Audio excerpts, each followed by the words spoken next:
Doctor ইউনূসের সমস্ত চাঞ্চল্যকর তথ্য ফাঁস। চাপে পড়ে সেনাপ্রধানের কাছে পদত্যাগ করলেন ডক্টর ইউনূস। বিস্তারিত রয়েছে ভিডিওতে, আপনারা দেখতে থাকুন। অবশেষে দেশে ফিরে সেনাপ্রধানের চাপে রাষ্ট্রপতির কাছে পদত্যাগের ঘোষণা দিলেন অন্তর্বর্তীকালীন সরকারের প্রধান উপদেষ্টা ডক্টর ইউনূস। ডক্টর মোহাম্মদ ইউনূসকে নিরপেক্ষ থাকার আহ্বানও জানিয়েছেন। তিনি আরো বলেন, বিএনপির উপরে কোনো ধরনের কলঙ্ক যাতে না আসে সেই বিষয়ে তিনি দলীয় নেতাকর্মীদেরও আপনার কি বলা হয় যে হুঁশিয়ারি দিয়েছেন। 5ই আগস্ট নির্বাচন করা যেতে পারে, যে জুলাই গণঅভ্যুত্থানকে স্মরণীয় করার জন্য 5ই আগস্ট নির্বাচনের আয়োজন করা যেতে পারে। এর কারণ হলো 5ই আগস্ট যেহেতু শেখ হাসিনা পালিয়েছিল, সুতরাং অন্য কেউ সরকার গঠন করলো, তাহলে কি আপনি মনে করেন আপনি খুব শুরু কিন্তু ডক্টর মোহাম্মদ ইউনূস করেছেন।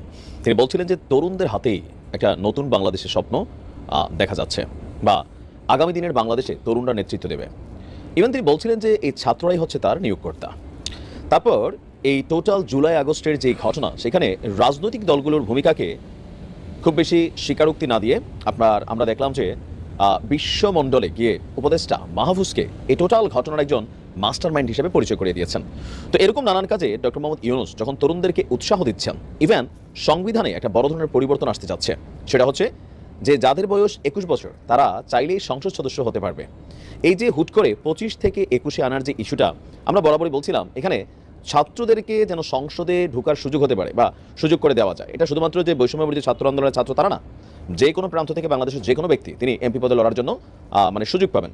বাট এই সিস্টেমটাকে বিএনপি ভাবছে যে ডক্টর মোহাম্মদ ইউনূসের সরকার তারা একটা কিংস পার্টি গঠন করছেন। আমরা বরাবরই আলোচনার মধ্যে সার্জিস বলছে যে এমপি ইলেকশন করবে, হয়তো আমরা আরও অনেকের নাম আস্তে আস্তে সামনে আসতে দেখব। আবার তারা বলছিলেন যে তারা একটা রাজনৈতিক দল করবেন। আবার নির্বাচনকে ঘিরে সার্জিসদের অবস্থান যে আগামী 1-1.5 বছর 2 বছরের জন্য নির্বাচনটা না হয়, একটু সংস্কারটা একদম ভালো মন্দ শেষ করে তারপর নির্বাচন হবে। বিএনপি ভাবছে যে এই সময়টা কালক্ষেপণ করা হচ্ছে ভিন্ন কারণে, একটা কিংস পার্টিকে ফ্লোর দেওয়ার চেষ্টা করছে। দর্শক, অন্তর্বর্তী সরকার নিরপেক্ষ না তো কি? অন্তর্বর্তী সরকার কিংস পার্টি গঠন করছেন বলে অভিযোগ করেছেন বিএনপির স্থায়ী কমিটির সদস্য আপনার মেজর অবসরপ্রাপ্ত হাফিজ উদ্দিন আহমেদ। গেল কয়েকদিন আগে তিনি পাকিস্তান থেকে সফর করে এসেছেন। তো সেই পাকিস্তান সফরের একটা বিশেষ ছিল, তিনি তার আর্লি লাইফে সম্ভবত পাকিস্তানি পড়াশোনা করেছিলেন। তো সেই সময়কার একটা কলেজিয়েট প্রোগ্রামে তিনি সেখানে গিয়েছিলেন। তো ওনার প্রশ্নটা হচ্ছে যে 21 বছরের ছেলে কি করে জনপ্রতিনিধি নির্বাচিত হয়। তিনি প্রশ্ন তুলেছেন। আপনার গতকালকে রাজধানীর ইঞ্জিনিয়ার্স ইনস্টিটিউট মিলনায়তনে সাবেক রাষ্ট্রপতি জিয়াউর রহমানের জন্মবার্ষিকী উপলক্ষে এক প্রোগ্রামে তিনি আপনার এই অভিযোগ করেছেন সরকারের প্রতি। বলতেন যে অন্তর্বর্তী সরকারের প্রধান কাজ নির্বাচনের আয়োজন করা, ঘোষণাপত্র কোনো কাজে লাগবে না। তার মানে প্রোক্লেমেশন অফ জুলাই ছাত্রদের জন্য আরও একটা বড় ব্যর্থ অবস্থান হতে যাচ্ছে। সরকার বলছে যে এটা নিয়ে একটা সর্বদলীয় বৈঠক হয়েছে, জাতীয় বৈঠক হয়েছে, দেন সবার মন্তব্য শুনেছে, সবগুলোকে ইনক্লুড করে আপনার একটা ঘোষণাপত্র প্রদান করবে। তা আমরা বরাবর বলছি যে ঘোষণাপত্রের সংবিধান ইস্যুতে পরিবর্তন হয়ে গেছে অলরেডি। ছাত্রদের দাবিটা ছিল যে এই সংবিধানকে ছড়ে ফেলতে হবে, কিন্তু ঘোষণাপত্রের খসড়া আমরা যেটা প্রকাশ করেছি এটাই বাস্তব। হয়তো আমরা এটাই দেখতে পাচ্ছি। কি ছিল সেখানে? সংবিধান পরিবর্তন অথবা প্রয়োজনে সংশোধন। তা আমরা ধরেই নিচ্ছি প্রয়োজনে সংশোধন, কারণ বাংলাদেশের সংবিধান 1972 থেকে আজকের দিন পর্যন্ত 15 বার সংশোধন হয়েছে। সো এটা অ্যালাউড। বাট সংবিধান ছুড়ে ফেলে দেওয়া এটা বিএনপি চায় নাই। খসড়াপত্রে ওই জিনিসটা এই কারণে সম্ভবত অ্যাড করা হয়েছে। তো তার বক্তব্য হচ্ছে বরং আওয়ামী লীগের চুরিকৃত অর্থ ফেরত আনতে পারলে কাজে লাগবে। যে সরকার এগুলো নিয়ে সময় নষ্ট না করে আওয়ামী লীগের সময় বাংলাদেশ থেকে সরকারের বক্তব্য অনুযায়ী এখন তো এইসব রিপোর্ট ইউনূসের সরকারই প্রকাশ করছেন। তো সেইখানে যেই তথ্যপত্রগুলো আসছে বাংলাদেশ থেকে পাচারকৃত টাকা, সেগুলোকে ফেরত এনে দেশের কাজে লাগানোর জন্য। এই সময় তিনি ডক্টর মোহাম্মদ ইউনূসকে নিরপেক্ষ থাকার আহ্বানও জানিয়েছেন। তিনি আরও বলেন, বিএনপির উপরে কোনো ধরনের কলঙ্ক যাতে না আসে সেই বিষয়ে তিনি দলীয় নেতাকর্মীদেরও আপনার কি বলা হয় যে হুঁশিয়ারি দিয়েছেন। সীমান্ত প্রসঙ্গ বলছেন যে সীমান্তের পরিস্থিতি নিয়ে দীর্ঘস্থায়ী সংগ্রামের প্রস্তুতি নিতে হবে, জীবন বিপন্ন হলে স্বাধীনতা সার্বভৌমত্বকে অক্ষুণ্ণ রাখতে হবে। এখন বিএনপির এই যে বক্তব্য যে কিংস পার্টি, আপনার কি মনে হয় যে ডক্টর মোহাম্মদ ইউনূস কি আসলে ছাত্রদের মাধ্যমে একটা রাজনৈতিক দল তৈরির চেষ্টা করছেন? ব্যক্তি জীবনে ডক্টর মোহাম্মদ ইউনূস একবার নিজেই উদ্যোক্তা হয়ে একটা রাজনৈতিক দল তৈরির চেষ্টা করেছিল, সম্ভবত 17 বা 27 দিনের মাথায় মাফ টাফ চায় তিনি এই জাতির মানে গুটিবাজি রাজনীতির নমুনা দেখা সেখান থেকে সরে গিয়েছিলেন। তো এরপর আবার এখন যখন তিনি আসছেন, তার বক্তব্যে তরুণদের বক্তব্যটা বেশি থাকে। বাংলাদেশের যেই চলিত যে রাজনৈতিক দলগুলো আছে তাদেরকে নিয়ে খুব বেশি পজিটিভ বক্তব্য কখনো ডক্টর মোহাম্মদ ইউনূসের মুখ থেকে আমরা আসলে দেখিনি। ছাত্রদের প্রশংসা, ছাত্রদের সবকিছু যখন তিনি ফোকাস করেন, তো তখন বিএনপির সন্দেহ হচ্ছে যে না, এই ছাত্রদেরকে দিয়া তিনি আসলে একটা কিংস পার্টি তৈরি করতেছেন, যেটা সরকারের আশ্রয়ে প্রশ্রয়ে আপনার তৈরি হচ্ছে। এখন এখানে দুইটা জিনিস হচ্ছে। একটা জিনিস হচ্ছে কি, এই ছাত্ররাও বিভিন্ন ধরনের কথাবার্তা বলে বিএনপির বিরুদ্ধে খুব কঠিন একটা অবস্থানে চলে গেছে বা নিয়ে ফেলছে। বিএনপি তাদেরকে কিন্তু অ্যান্টি পার্টি হিসেবে অন কাইন্ড অফ ধরে ফেলছে বিভিন্ন কথাবার্তায় মনে হয়। উপদেশের উদ্দেশ্যে আমরা দেখছিলাম যে বেশ কিছু নেতা গতকালকে বক্তব্য দিয়েছিলেন, নিশ্চয়ই আপনারা সবাই খেয়াল করছেন, তাই না?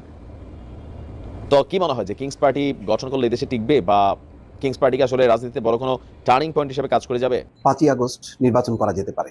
সালাউদ্দিন আহমেদ তিনি বলছেন যে জুলাই গণঅভ্যুত্থানকে স্মরণীয় করার জন্য 5ই আগস্ট নির্বাচনের আয়োজন করা যেতে পারে। এর কারণ হলো 5ই আগস্ট যেহেতু শেখ হাসিনা পালিয়েছিল, সুতরাং এই দিনটা সবারই মনে থাকবে।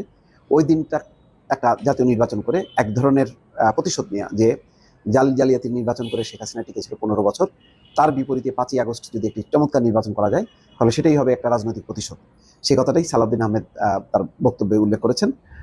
যেহেতু বিএনপি এর আগে বলেছে তারা জুলাই আগস্টের মধ্যেই নির্বাচন হওয়া সম্ভব বলে মনে করে, সুতরাং এখন আরও নির্দিষ্টভাবে সালাউদ্দিন আহমেদ বলছেন যে 5ই আগস্ট যদি সেই দিনটা হয় তাহলে খুবই ভালো হবে, যে মানুষ এই দিনটা মনে রাখবে। বিএনপির স্থায়ী কমিটির সদস্য সালাউদ্দিন আহমেদ বলেছেন, জুলাই গণঅভ্যুত্থানকে স্মরণীয় করে রাখতে সরকার 5ই আগস্ট নির্বাচন আয়োজন করতে পারে, তাহলে জনগণ এই সরকারকে দীর্ঘদিন মনে রাখবে। রোববার রাজধানীর ইঞ্জিনিয়ার্স ইনস্টিটিউশনে বিএনপির প্রতিষ্ঠাতা সাবেক রাষ্ট্রপতি জিয়াউর রহমানের জন্মবার্ষিকী উপলক্ষে এক আলোচনা সভায় তিনি এই কথা বলেন। তিনি বলেন, ফ্যাসিবাদ বিরোধী জাতীয় ঐক্যে ফাটল ধরাতে নানা ধরনের তৎপরতা চলছে। রাজনৈতিক দল গঠন হলে স্বাগত জানাবো, কিন্তু কোনোভাবে যাতে কিংস পার্টি না হয়, এই সময় কারো রাজনৈতিক উচ্চাভিলাষ পূরণের হাতিয়ার না হতে প্রধান উপদেষ্টার প্রতি আহ্বান জানান তিনি। প্রধান উপদেষ্টাকেই বলছেন যাতে কারো রাজনৈতিক উচ্চাভিলাষ পূরণের হাতিয়ার হিসেবে তিনি পরিণত না হন। অন্তর্বর্তী সরকারের উদ্দেশ্যে তিনি বলেন, অন্তর্বর্তী সরকারের প্রথম লক্ষ্য নির্বাচন। এরই মধ্যে নির্বাচন কমিশন গঠন হয়েছে, ভোটার তালিকা হালনাগাদের কাজ শুরু হয়েছে, ফলে নির্বাচন কেন্দ্রিক এই সংস্কারে বেশি সময় লাগার কথা নয়।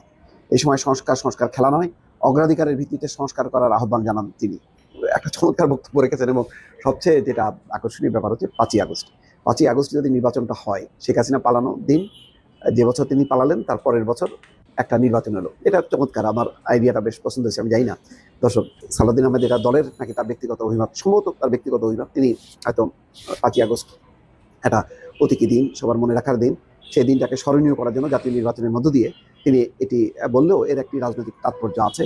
যেহেতু বিএনপি বলছে যে এখন সংস্কারের কাজগুলো খুব দ্রুত বেগে করে মৌলিক কিছু সংস্কার করে নির্বাচনে চলে যেতে, রেগুলার গভর্নমেন্ট যদি না থাকে তাহলে সমস্যা বাড়তে থাকবে, এবং অনেকে বলবে বাংলাদেশে কোনো স্থিতিশীলতা নেই, বাংলাদেশে একটি অসাংবিধানিক সরকার, ফলে অনেকে নাক ছিটকাতে পারে এবং বাংলাদেশকে অবমাননা করতে পারে, বাংলাদেশকে বিপদে ফেলতে পারে, যেটা ওত পেতে আছে ভারত, এবং তারা প্রচারণা চালাচ্ছে। আজকে দেখেন তাদের গণমাধ্যমে বলছে যে 20শে আগস্ট অর্থাৎ সোমবার সবাই তাকিয়েছে, আগামীকাল সোমবার ট্রাম্প শপথ নেবে, সারা বাংলাদেশ নাকি তাকিয়ে আছে এবং উদ্বেগ উৎকণ্ঠায় যে সরকারের ব্যাপারে কি পদক্ষেপ নেবে।